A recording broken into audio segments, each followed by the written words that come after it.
Yo, everybody, welcome in here. Stream number 2 for Publicly Buzzed today. I appreciate all the fine folks for coming through. If you guys could hit the like, that really helps us out here. Do any sharing that you could on the old X machine. I just now posted it one more time myself. And then in any Discord you guys may be lurking in that don't mind that sort of thing. I really appreciate it, guys. I've got a really cool episode. We are winding down. We're starting to get near the end, finally, of the Phil Spector trial. After a year, I think we're at 15 months right now, which is crazy. And we still have quite a bit left. Even though this morning we started the opening statements, there are multiple hours from the prosecution, from the defense, and then a rebuttal from the prosecution. And I would say we still have probably at least 10 hours left of closing arguments, which is nuts to think about. But before we get done there, I've got two really cool shows. Today is one of them. I've got Jack from Never a Truer Word. Jack Fox is here, and he is going to be breaking down a really old interview from 1965, the Merv Griffin show. A bunch of different celebrities are going to appear here: Richard Pryor, Eartha Kitt. But the interactions between Eartha Kitt and Phil Spector, I think, are really interesting. And who better to break that down than Jack here? But after that, I do want to do one more plug, and it may be on into August. I've got to get it booked up, but I have talked to her. I believe that I am going to get one of Phil Spector's actual defense attorneys, Linda Kinney Bodden, on here live to watch the Phil Spector movie with us over on Kick eventually. So I'm excited about that. I've got some cool stuff planned as we again wind down on Phil Spector. But without further ado, Jack, what's up, man? Hey, I'm good. I'm just thinking this morning, I remember you doing the Phil Spector trial in the first Karen Reid trial, because Alan Jackson was part of that. And there was a sort of novelty factor then. Karen Reid has been retrialed. No, I'm not guilty, and you're still doing the Phil Spector trial. Yeah, like there's parts of me some days where it's almost like a regret thing. But at the end of the day, I have enjoyed it. It's been very interesting. There's loads of boring parts, but there's lots of days that I don't want to stop. So I want to see the rap party for the very last one. You can have an awesome party at the end of it. And can you believe that we started the openings today, and it was an hour, and it's just the beginning. I think there's. I could look here, but just off the top of my head, I think there's 3 or 4 closing statements from the prosecution, and then the defense has 4 or 5 hours, and then we have a rebuttal. Like I'm just guesstimating at 10 hours, but that may even be low. So one of the really interesting things for me with that trial is here in the UK, our court trials are not televised. So our only way of watching court trials is to watch American ones. And this one was California time, which is kind of evening, late night our time when the trials are live. OJ1 was quite the same. So it becomes quite, if you're not into soap operas or something like that, then you can drop in and watch, like we have court TV over here, and so just clones of the American channels, and we can watch the trials late at night, but live, if you know what I mean. It's something fascinating with a California really trial going on. I know the England in England, the trials are super interesting. I don't know a lot of the laws, really the legalities of it, because I know it's still, they wear the powdered wigs and they kind of have the classic vibe, right? Yeah. So the judge wears a wig, and the attorney, well, you call them attorneys, we call them barristers here. They wear wigs when they are doing evidence and have robes on and so on. So yeah, it's full blown. I really can't believe that's never stopped. Like they just can't get away from that. Well, having been sat on a jury, I've got to be really careful about this because there's laws about what we can say and what we can't say when you're sat on a jury. But having sat on a jury, there is something about the whole ceremony of the law and the wigs and the robes that just catches your attention and makes you look at it very seriously. I'm not saying American juries don't take these things seriously, but it's certainly very focusing when all of a sudden you're sitting there looking at people wearing wigs and robes and so on. It's and I know everyone except these people are basically dressed modernly, but still, it's a blast from the past. You're going back to, I'm just going to make a joke here, but witch trial days, it would have the vibe of. Oh, it's if you see something that's maybe set in Shakespeare times when they were wearing powdered wigs and so on, it's very much that vibe, which is still ongoing. And if you watch any, you won't really see any real barristers do it, but there's plenty of dramas set around our court system, and part of the whole rigmarole that a barrister goes through is something called the robing room. So they don't walk into court with their wigs and robes on. Okay, I didn't know that. Like a locker room to all intents and purposes, pull out their wig and put it on and the robes and then go into court. Okay, I got a question now just because I didn't know that. So when they do this, they different lawyers? Well, the judge will probably be about the same judge every time in his courtroom, but different lawyers, would they reuse robes and wigs, or do they? Okay, Yeah. wow, I think they cost a lot, but you will buy your wig and you will buy your silks, I think they might be called, which is the robes you wear when you present. wow. To be fair, you were talking about people being dressed modern. They're wearing suits underneath the robes, Okay, or the women are wearing like dress suits. And you can see those through the robes. It's okay. not as if it's entirely medieval or something like I that. was picturing it full on, like, in the middle of the woods, like a ceremony, cloak, like a cloak and dagger type situation. Anyway, there you go. That's a little bit about the UK legal system for you. That's awesome. Yeah, Jack. And then before we do jump into this, I do want to just say you've got a premiere right after this, right? Yeah, Stephen that's right. Stearns. On Stefan Stearns, it's a friend of Stefan's, someone who was a friend of Stefan's at the time when he murdered Madeline, giving an interview just after Stefan, I think, had been arrested, talking about the type of person that he knew as Stefan Stearns. What's interesting for me is I approached it from the viewpoint of I wanted to learn a little bit more about Stefan Stearns through the words of this person. But a lot of people who've seen the previews on the members of my channel have been saying, did this guy know more than he was letting on? Did this guy who's being interviewed know a lot more about what Stefan Stearns was up to than he's willing to admit in this interview? So yeah, if you maybe can answer that question in 50 minutes time. Yeah, I'm gonna have to check that out because I'm not familiar with this interview that you're talking about. So, and I have done some dives on Stefan Stearns. Like I've said, we've done a few different shows here. Yeah, it's a dark case. So horrible man. But my theory is not taken away from the horrible man, but enabled by a lot of people around him, either turning a blind eye or not not shouting up when they knew better. Dude, we did a show with Chris Stewart and a couple of other people, Jody Plauché, and we were talking about, it was the Stefan Stearns. We did like a 3-episode series, and I'm very proud of those episodes.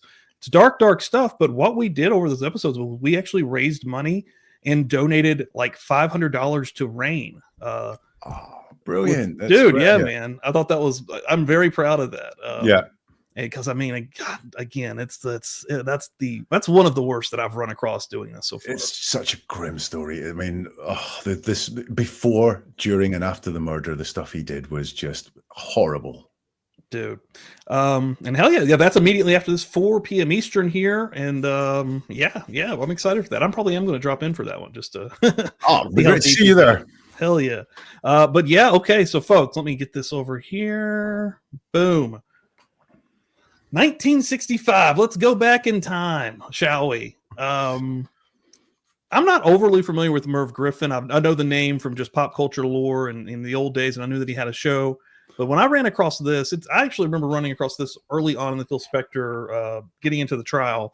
And dude, and this is actually why I sent it to you, because I was like, man, his interaction with the female on the panel here, Eartha Kitt, famous actress in her own right, is super interesting.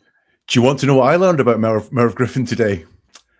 Merv Griffin used to host the Tonight rival on CBS, and CBS were very unhappy with the program because of the politics on it. So not a lot has changed in all the time that we've been alive. And when I first sent you this, that was one of the references you made, is how this is basically podcast today. And I think we're kind of going back to this early 50s, 60s, even early 70s. Like Geraldo Rivera kind of had that vibe of anything goes, it wasn't as restricted.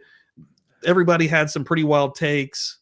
And as well, really basically produced. Like it's just a guy sitting there talking to people. There's no big, extravaganza or experience around it, which is when you're podcasting or when you're doing what we do, it needs to be easy to do because there only is us sitting on the other side of this. So what's going on now, very much a throwback to them. Yeah, you really just need some good microphones. As long as the audio's good, you're ready to rock and roll. Yeah, Jack, what do you got for us here? So I'm going to, and as you know, like my mission is to help let people understand a little bit more about what people are saying, and do some education through this. So what I want people to pay attention to are a couple of things. Number one is that the words we repeat a lot, or the concepts we repeat a lot. You know that phrase, someone's banging on about something. That's because it's really important to them. So it keeps coming up because it's in their mind. It's very top of their sort of stack of things that are going on in their head, and it will keep coming out in the words. And we're going to see some of that with Phil Spector here. The other thing is the things that we joke about can get real insight into who we are, because in order to joke about something, you have to have some knowledge about it. For example, I don't know anything about baseball, right? So I could not make a good baseball joke. I know quite a bit about football, soccer, so I could make a good football or soccer joke because I know about it. Now, when you take that to more gruesome things, you know, about maybe sexual proclivities or violence or something like that, if you make jokes about that, that means it's inside your head and you're thinking about it. Okay, interesting. Yeah. All right. You want me to start her up here? Yeah, let's go. All right, let's rock and roll. Thanks everyone for being here. Appreciate it. Well, here he is, the teenager's king, the man who produces all those records that your youngsters are singing and dancing to, and the same records that you're singing and dancing to in discotheques. The teenager's made him a millionaire because he really knows what's happening on the scene. He's just in from California to shake up things around New York, which he usually manages to do. The king of the frug, the Watusi, the jerk. Here is Mr. Phil Spector.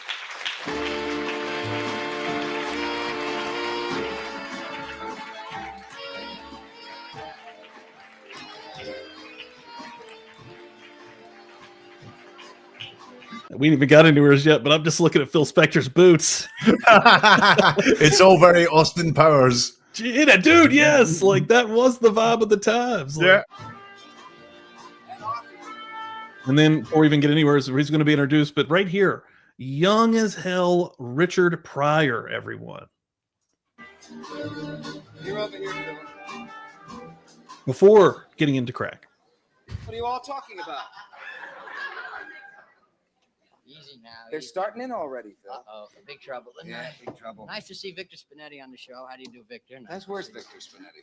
Oh, he didn't show up. Huh? Was he supposed to be on tonight? I don't know. Yes? We don't mind those people that don't show up. We A understand. gold handle king. Johnny Carson, Les Oh, will you cut it? A competition. Name dropper. Well, it's nice to see you. I thought you told me you were going to fire that band. What are you doing? You didn't Let's tell stop here. everything, eh? So he's walked on and he's done three big things for me. He's talked about Victor Spinetti now. I don't know whether Victor Spinetti is there or not, but he's talking about him sarcastically as not showing up. So that's going to get someone's back up. He then mentions Johnny Carson, obviously a competitor of Merv Griffin. Well, that's going to get Merv's back up. And then says, I thought you told me you were going to fire that band. So that's going to get their back up. So what are we at? 120, something like that. 1 minute and 22 seconds. And he's antagonized three different sets of people when he's come on. He's obviously spoiling for a fight or, looking just to be spiky. He's certainly not going out of his way to be liked or create a sort of really good first impression. That first impression is boom, boom, boom, hit, hit, hit, doing someone down, doing someone down, doing someone down. It's belittling them. I think there is certainly a sense with the letting Merv know that he's not in control, because I'm going to mention your biggest rival, Johnny Carson, the guy you probably aspire to be and hate because he gets better ratings and he's more famous and all that sort of stuff. I'm going to mention him in your show. And then the band, I thought you told me they were going to fire that band. Well, what a way to turn the room against you. That is a great, out the gate, you've already blown my mind, and we've seen people like this in real life. I'm sure you've been in a room with someone like this that wants to, they're trying to, and he might have some small man syndrome as well, because they want to be, he's rich and powerful, he even got that great introduction, the king of the teens or whatever he said. They've made him a millionaire. And then he comes out and he's already just throwing blows. I'm glad to be here, but then takes a shot, like you just said, at three different individuals. Three different things, two individuals and an entire band. So, Jesus. Disagreeable would be the word I would use to sum up that his first minute on the show. Interesting. God. All your favorite musicians, right? That's right. All my favorites.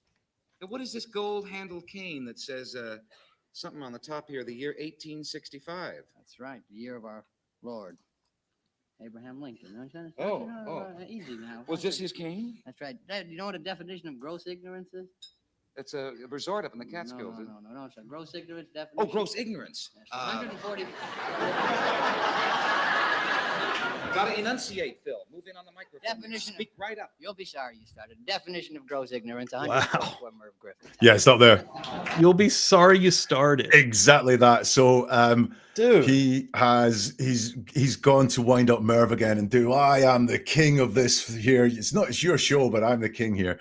What an asshole. We're 2 minutes in. You know, the thought process of, and I've worked with comedians and never ever try and be funnier than a comedian or someone who's tried to be funny, because trust me, it will not end up well for you.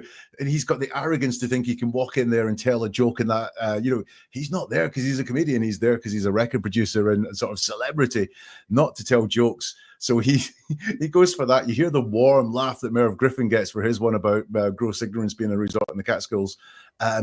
And then Merv tries, and I think there's a really interesting dynamic between Merv and Phil here, because Merv realizes what Phil's game is, and he says, oh, gross ignorance, you've got to enunciate, Phil, move in on the microphone, you speak right up. So very commanding language there. It's almost like we're watching them butt heads. We are. But he was in the way saying, this is my show. Yeah, it's in the format of a nice, cozy chat show. Do you know what I mean? Like, so it's very polite, but it's do this.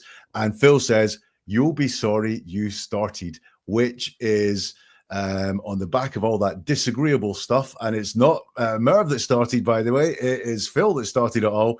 You'll be sorry you started. So this is disagreeable. And now I think we're getting into the point where it's antagonistic as well, and certainly aggressive as well, saying you'll be sorry you started, which is, and I'll call it right now, that's a violent phrase. That, that is one of those phrases that leads to violence. Absolutely. You'll be sorry you started only means one thing, and that is violence is being threatened. Dude, and that, everyone in the chat that has been following the Phil Spector trial with me literally for 15 months, but all of the stories that we've heard, all of the interactions that he's had with other females, that have ended up in very similar situations that the victim in that trial, Lana Clarkson, who died from a gunshot wound to the face, through the head, have ended up in these situations where he goes on these power trips. Like, he doesn't want them to leave. If they're trying to get out of the situation, and he's always heavily intoxicated as well in these stories. Well, I think he is on something in this interview as well, because I didn't spot any slurring, as if it was alcohol induced. But there is something about him which is slightly that disconnected from reality. In fact, we're going to mention LSD in a minute. I'm not sure it's something as severe as that, but it is. I do think he is on something here, dude. Not a very good game, Phil. What's happening, Phil, in the record business? Record business? Oh. Sight. Those are my LSD glasses. You can try them on.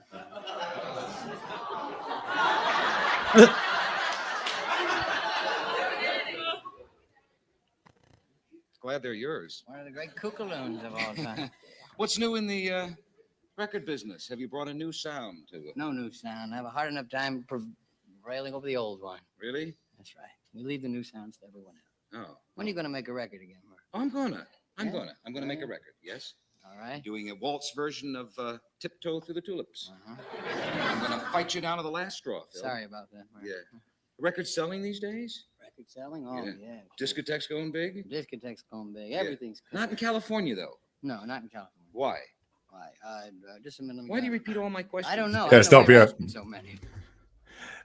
He has obviously decided he's going to say nothing in this interview. Just, you're on a chat show. Yeah, probably should go in with the ambition of answering some questions. And you know how these programs work. There's a pre-interview. So what are some questions we can ask you that will get some funny stories or so on? And try to even get him started by talking about the music. Yeah. And he is doing, and there's something to watch for all the time. When someone asks a question, if the response is another question, so we get, the record selling these days, and Phil Spector goes, record selling? ? Oh, yes. He's just buying thinking time for what am I going to say to these now? I don't know why he's buying thinking time, because his answers are very, very short and terse. Record selling? Yeah. Discotheque's going big. Discotheque's going big. Everything's going big. Merv just eventually goes, why do you repeat all my questions? And probably what is going through Merv's head there is he's probably got 10 minutes with Phil Spector. He's probably got 4 or 5 questions that he thinks he's going to get 30 seconds, 45 seconds of an answer out. He's probably burned about 4 of his questions and going, what do we do next year? Because this guy is not giving me anything. Nothing. Yeah, he's given him no actual answers, and the only thing that he has given anyone is being antagonistic towards everyone. And he's not acknowledging any of these questions. Have you got a new sound? No, I've enough trouble prevailing over the old one. It's really, not designed to get anyone on side, and he doesn't seem to care. This is the worst type of personality to become rich and famous. I think like it sucks that these people, maybe the rich and famous turned him into this, maybe that's the what really happened. But man, when you have those two dynamics, somebody that can have this much power in his industry and so much money and also have that attitude, it's disgusting, honestly. Yeah. I don't have any answers. Discotheque's big in New York. Discotheque's big in New York. What's your favorite one here? Favorite one here is, Favorite one I don't here. have a favorite one here. Oh. I like them all. Well, you got any hits out right now? It's Righteous Brothers, Unchained Melody, big hit. Oh, is that big hit? Big hit. You know the Righteous Brothers? Oh, you've been in Sweden. Well, they don't know her either, so it really doesn't Yeah. matter. I've been away for a while. That's Just up here. Out the gate, like he can't. Look at the way, look at the way she's already looking at him. Yeah, I mean, look at that face. Body language experts, legs crossed, body angled well away from him. I mean, but she could not be leaning any further back from him because the very first thing he says to her, well, they don't know her either, so it doesn't really matter, which is just boom, boom, boom. What a shot for no reason. Do you want my fascinating fact for the day? I thought, so have you got any hits out right now, asked Merv. Hits out, says Phil, because he was repeating absolutely everything. I don't know. Righteous Brothers, Unchained Melody, big hit. And Righteous Brothers, Unchained Melody, big hit. Phil is not in that answer, if you notice. He doesn't say, oh, yeah, the Righteous Brothers song, Unchained Melody, which I produced, is a big hit for us right now, or anything like that. It's just staccato. Righteous Brothers, Unchained Melody, big hit. He's not there at all. And do you know what I found out today? He didn't produce that song. He decided that he didn't want to do any of the album tracks. He just wanted to do the big hit singles. So he got Bill Medley from the Righteous Brothers to produce all the stuff that was going to be album tracks. And Unchained Melody was an unexpected hit from the album. So for the first few years that was out, Phil Spector wasn't credited as a producer on it because he didn't produce it. And all of a sudden, magically, his name got attached to it. Wow. That's super interesting. Yeah. So he's... you can see the mechanisms going on behind the scenes as well with all of that, which just is that personality we're seeing there on the screen from that guy digging at Eartha Kitt. They don't know you either. God. And right here, Brooklyn, was it live or pre-recorded? I don't actually know, but I'm going to guess live. I'm I did some research on this, and I think this show would be taped as live. So taped as live and then shown after, but yeah, I think it was a syndicated show, and therefore it was taped as live, so no edits or anything like that, and broadcast later on that day. Man, okay, interesting. Oh, you're gonna start now on Eartha Kitt? No, Eartha Kitt lives on the same street I do, but she doesn't know it. Like Helena, right? Is that where you live? Uh-oh. That's even what? That's a creepy thing to even say to someone. Extremely creepy. Fuck? She's like, I know exactly where you live. Yeah. You see that? Now, you see, I sit here in my own business. I don't say anything. She just said, is that where you live? That's all right. Yeah. He said there is, by the way, I sit here minding my own business. No, you didn't. Not at all. You told the national television audience, which was millions at that time, where Eartha Kitt lives. That's insanity, dude. That's actually crazy. Yeah, look at her fucking body language. Like, dude, yeah, everybody's seeing this. And yeah, basically he just doxed her essentially in this, the 60s. Like, I'm not a body language expert, but I believe what you can see from Eartha Kitt there is she's squaring up to make a run for it. If she moved that chair round just a little bit to her right, she can get out of that studio and get away from that guy. She is literally ready for an exit, dude. Maybe not like in her head, but her body, her natural survival instincts are going, I'm angling myself towards an exit here. weird fan mail. Yes, I read some today. It's It's the first time I ever read fan mail and had the office raided at the same time. the great perverted letters of all time we received today. What kind of fan No, mail? I you have get? to thank all the people that write. It's very nice because I never got fan mail before. What do Very they say nice. to you? Well, they asked me why I do your show instead of Johnny Carson, Yeah. and they. What do you tell them? Why? You pay more money. That's good, Phil. That's good. No, a lot of people. There's so many nighttime shows on at the same time that people get all confused. Love John Les Crane the other night. Good, I love you too. Yeah. All that nice fan mail. I Did you get. come here tonight to plug everybody's show? Oh no. I think I'll go to work on him too. Have you met Wally Cox? Yeah, well, I introduced himself backstage. Very nice man. Right. Richard Pryor? Richard Pryor's an old friend of mine. Like him very much. Oh, do you know Richard? Yes, I know. Stop there. Have you heard him sing? I beat him up. Oh, sorry. No, we're sharing right in the middle of it there. I'll bring it back just a little. Yeah. Cox. Yeah, well, I introduced himself backstage. Very nice man. Right. Richard Pryor? Richard Pryor's an old friend of mine. Like him very much. Oh, do you know Richard? Yes, I know Richard. Have you heard him sing? I beat him up one time. We had a little. Did you? No, stop there. You- So we've got What a weird thing to say. Yeah, Richard Pryor is a very old friend of mine. Like him very much. Dropped pronoun. It's not I like him very much. It's like him very much. So it's a platitude that he's throwing out there. I don't believe he does like him very much. He doesn't put himself into the like whatsoever. And then, have you heard him sing? Is the question.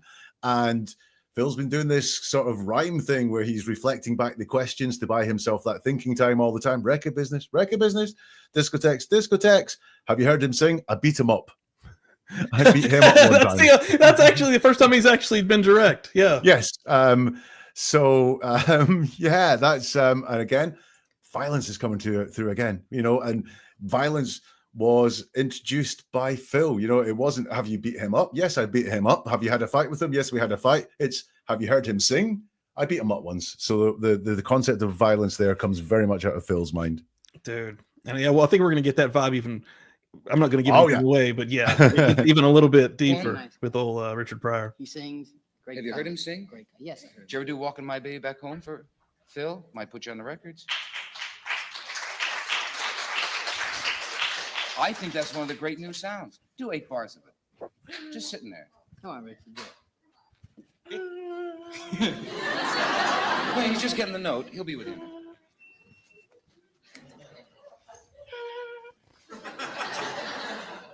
Jeebus scraper for staying out there.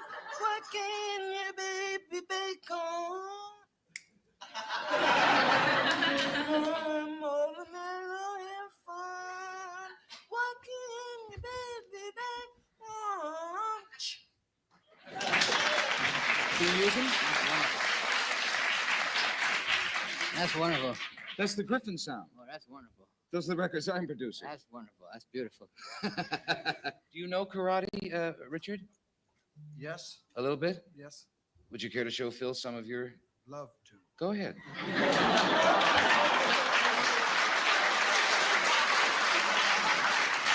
Isn't it a fun panel tonight?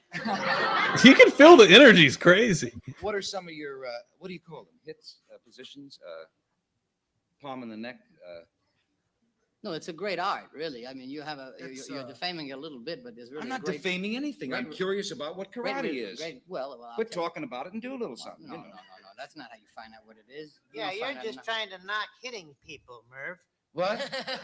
It's an art. What do you know about it, Richard? I know that you're not supposed to mess with it. Oh. Well, can you show us some? Will Sure. somebody show me I'll some? break your arm. Tomorrow night, I have him come out, do a demonstration for you. Then I'll knock you on your tongue. It'll be all over. What do you want to see, Merv? I'll do something. What do you want to see? Show me some. No, he's going to make fun of a great art. Oh, Good sure. God, I'm everybody's going to make be so running out. what? That's Jack? right. So what? Do it on some of the other fellas, will you? Because I'm.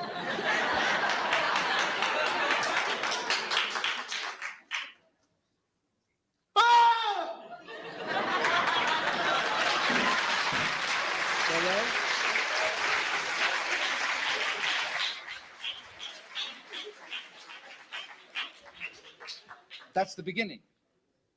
What do you do after that? You yell a lot.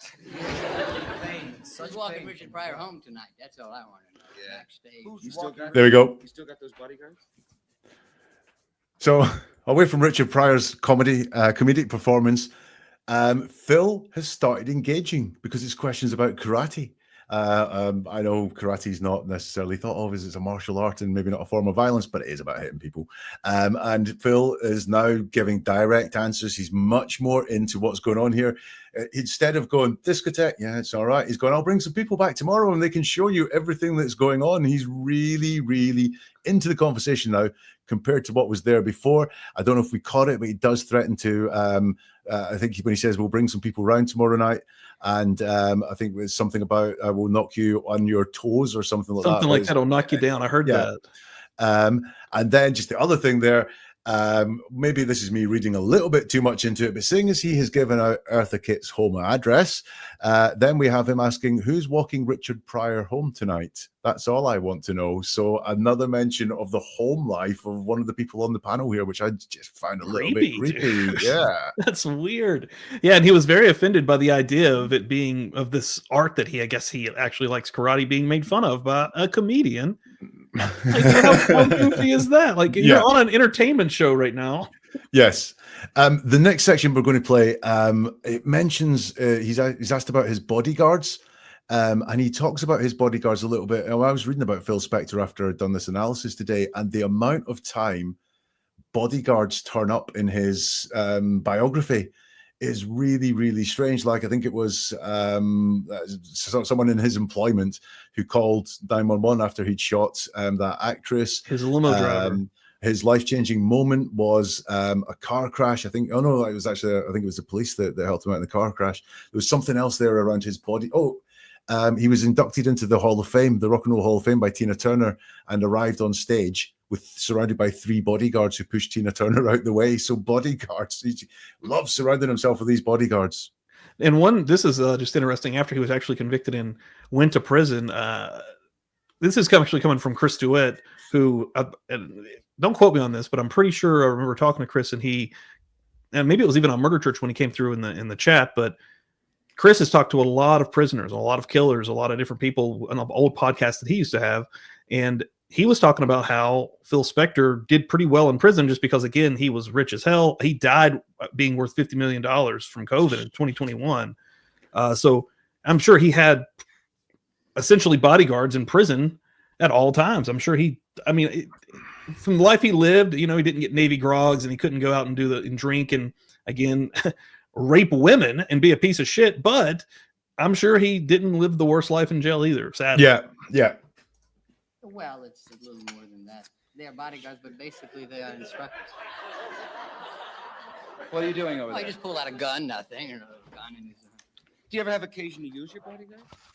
Have you been in California recently? There was a little Vietnam situation out in California. Were you involved? About $150 million worth of damage, people burning the whole city. Did it have anything to do with you? Huh? I started with it. Oh. By walking through town, I'll bet. With your karate. We're going to take a break. We'll be right back. God, he doesn't take a joke well at all, dude. No, did you see the mention of the gun there? Yeah. Which is just a kind of, again, a casual, violent mention of, you just pulled out a gun. What? It's just, bodyguards, all that talk, the destruction in LA, violence is never far from his top of his mind. Ever. It just comes off the stack there. Yeah. All I said was Phil as being the big new leader now of the new sound. Now, Laney sang 3 that years beautiful. already. What do you will you stop looking at everything on the desk? Nah, you ought to see what's written there. Them dirty stories these guys. Terrible. What do you think of songs like I Cried for You? I mean, what do I think? What do you think? I'm some kind of an idiot or something? You're trying to trap me like I'm some kind of a moron. What do you think of those Well, songs? if I were you, I would. Here we go. Here we go. He's gonna start in with me now. Don't you want me to talk to you, Phil? No, that's quite all right. Talk to antagonistic Eartha Kitt. Why do you think I'm antagonistic? Oh, just a slight way you come at me without a little things like that. But that's the way she is in life. You're used to those. You seem to be terribly sensitive. very sensitive. You have no idea. I'm What gonna are you knock the saying? both of you right out into the studio. With the karate? Never mind. Jesus. Ask him what he's sensitive about. What are you sensitive about? I'm ignorant. Oh, am I sensitive about ignorance? What? Who's sensitive. ignorant? What kind of ignorance? Never mind now. Let's Dude, not he's get into weird that as hell. I thing, think you're right about the something. He's on something. I Like, think he's on something, but you've got right there. That classic. Why don't you talk to antagonistic Eartha Kitt? That'll be Eartha Kitt that's just sat there and taken it while you've been dishing it out for a little while. While you've been antagonistic, yeah, and she can't even then- get a line out without him cutting her off and being an asshole. yeah, and then he does the you have no idea. I'm going to knock the both of you right out the studio. So there's the violence again. Everything goes back to violence with this guy. Everything's back to violence. And God, let's take a moment to go. How calm is Eartha Kitt? We've seen in her body language how tense she is, how disgusted she looks by what he is doing and saying, and yet she's being perfectly calm. And you'll notice, like, she when she did one of those lines, she turned around and looked at the audience, like she's a performer. She's still doing her job, which is performing. And this dude here, look at that freeze frame you've got. That is just... Look at his face. Yeah, like, dude, this is one of the most telling 10 minutes I've ever seen. It's incredible to be this short, honestly. Real quick, before we do keep going, I'm going to show this out. Jersey Gin, gift out of the membership. Appreciate that, Jen. And then who got that thing? Oh, Teresa. Nice. Teresa LeMasters. Welcome in here to the Buzz Nation. Jen, thank you so much. Also got you on the wheel, Jen. We're still building that thing. And I appreciate the hell out of that. Thank you. This is a pretty solid audience over here. We don't want to abuse their intelligence or anything like that. Let's get I right didn't back. think it was their intelligence. Let's get. We don't want to abuse your television by law. She can't get a word out. Get out of it yourself, Mr. You Popularity. don't understand that. I understand. Goldwater had trouble with this too, didn't he?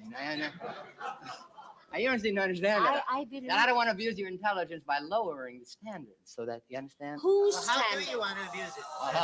I'd like to abuse it by going out in the room.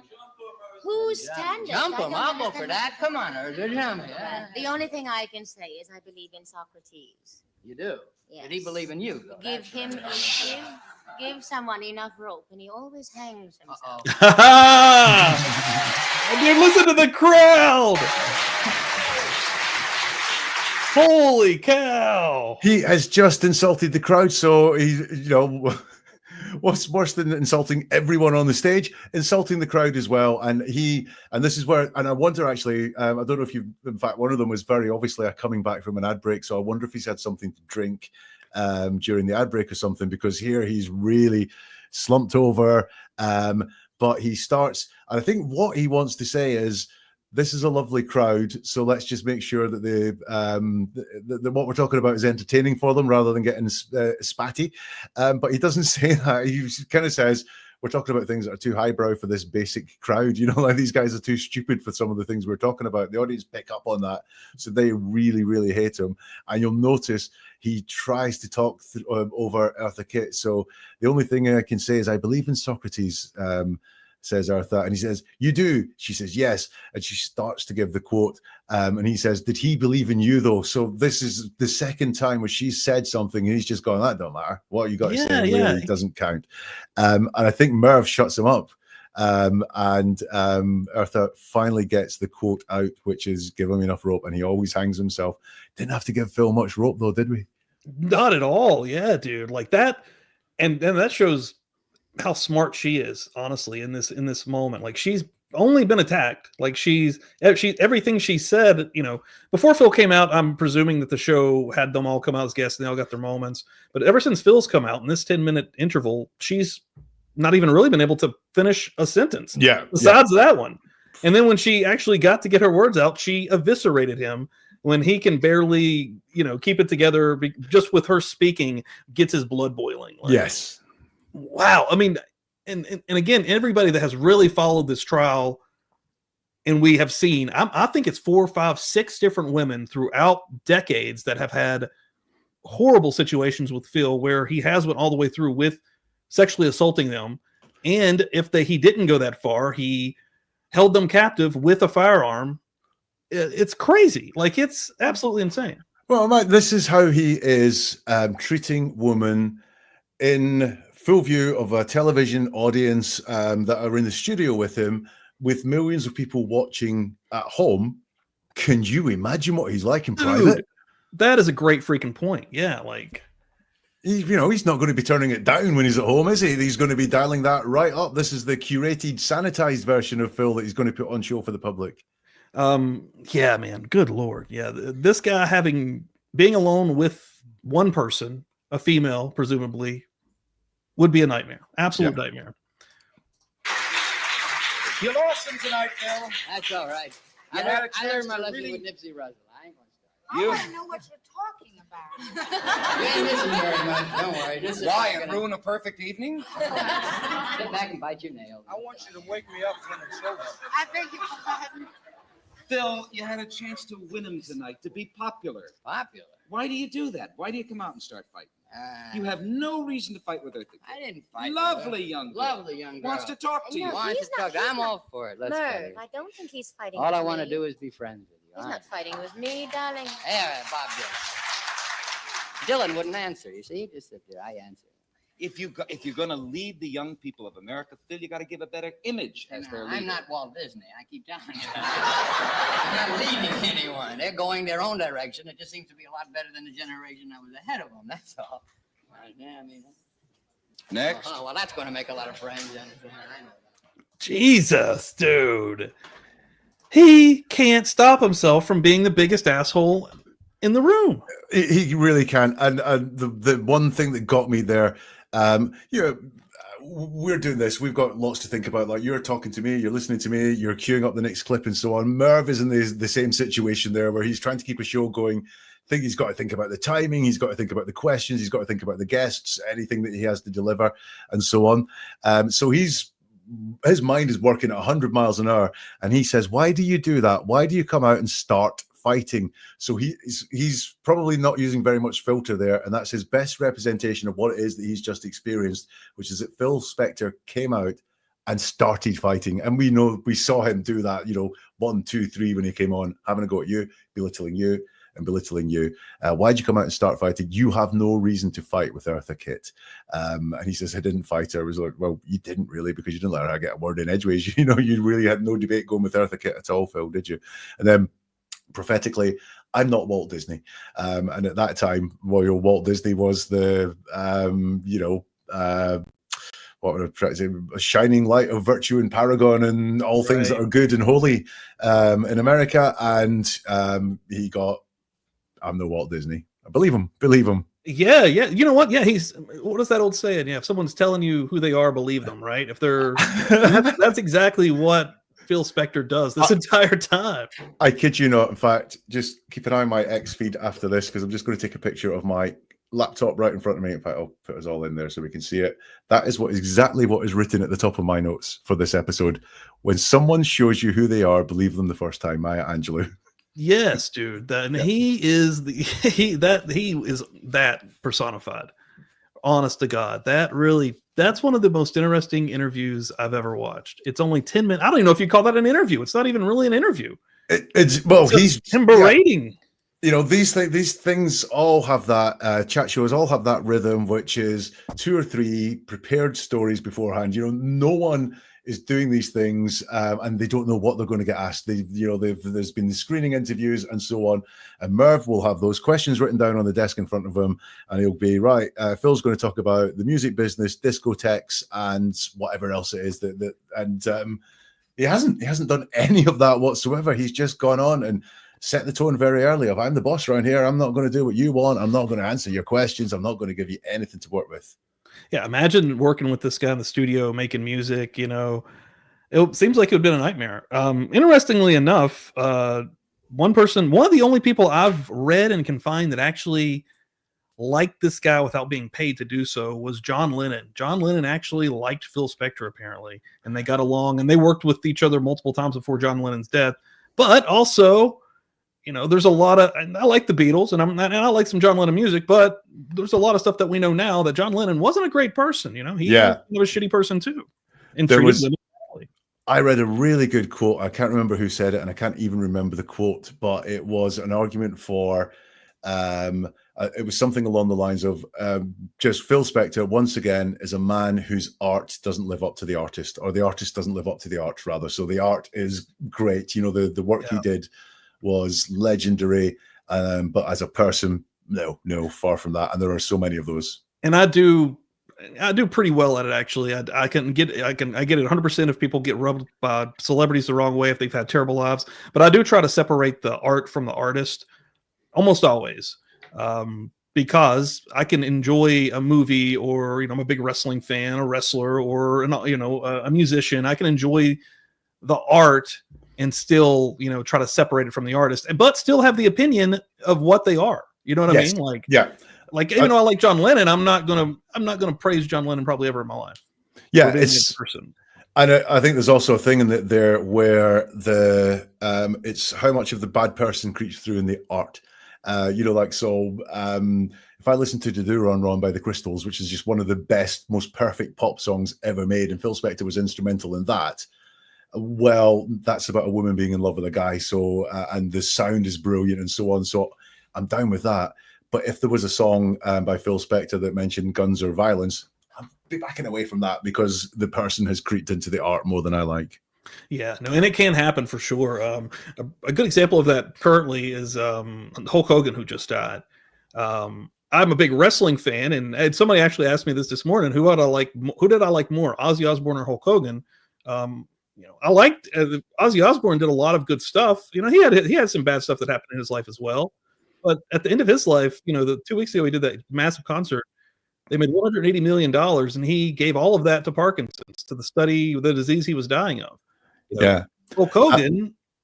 No, sorry, I was you hadn't finished the Hulk Hogan. I was just going to say Hulk Hogan. On the other flip side of it, was incredibly instrumental in one of my favorite things ever, professional wrestling.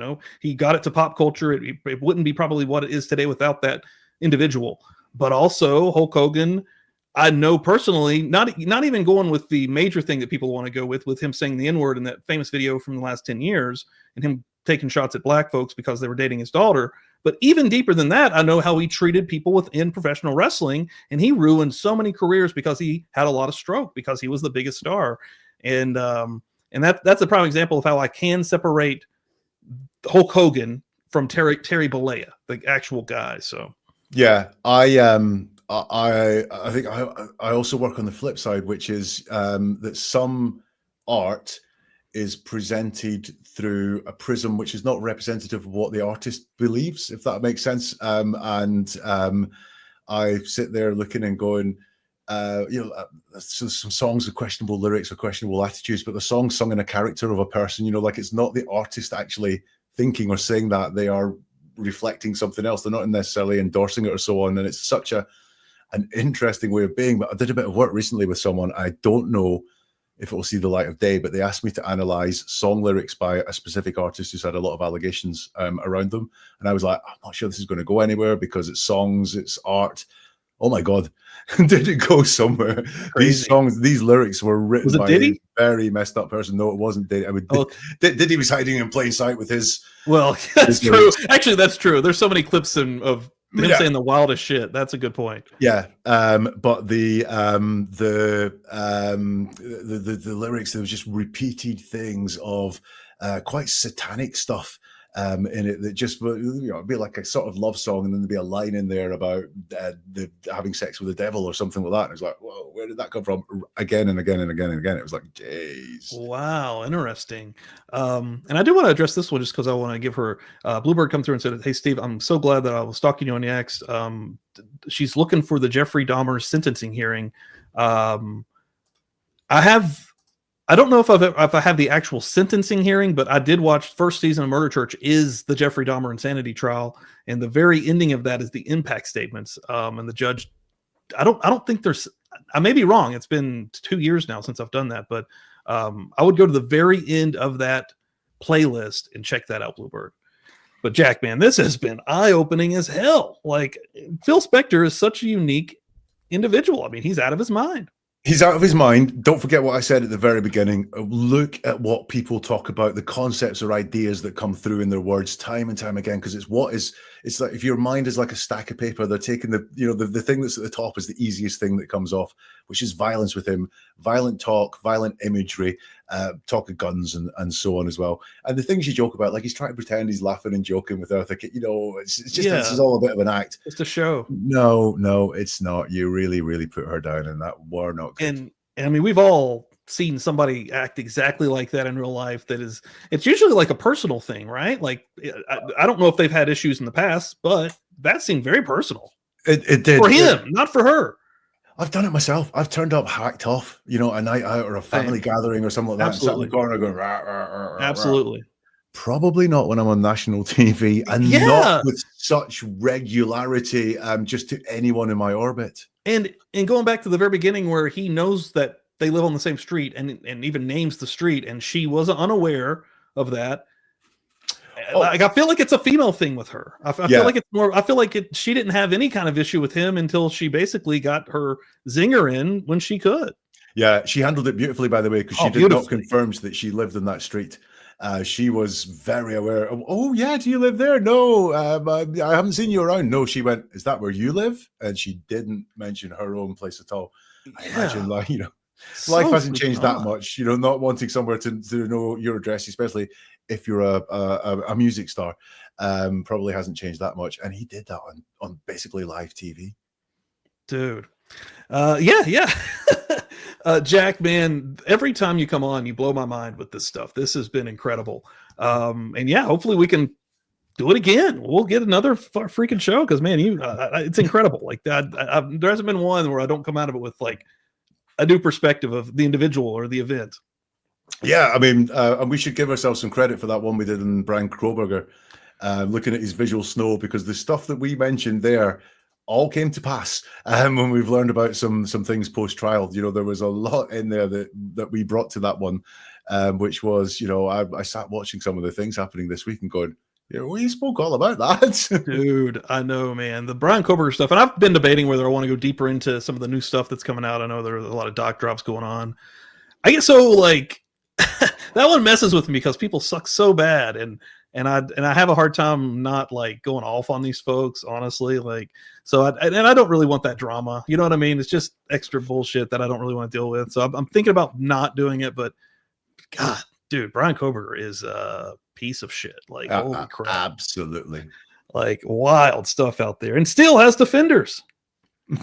Like, I don't even know what's going on. How you can admit to if I admit to killing 4 kids.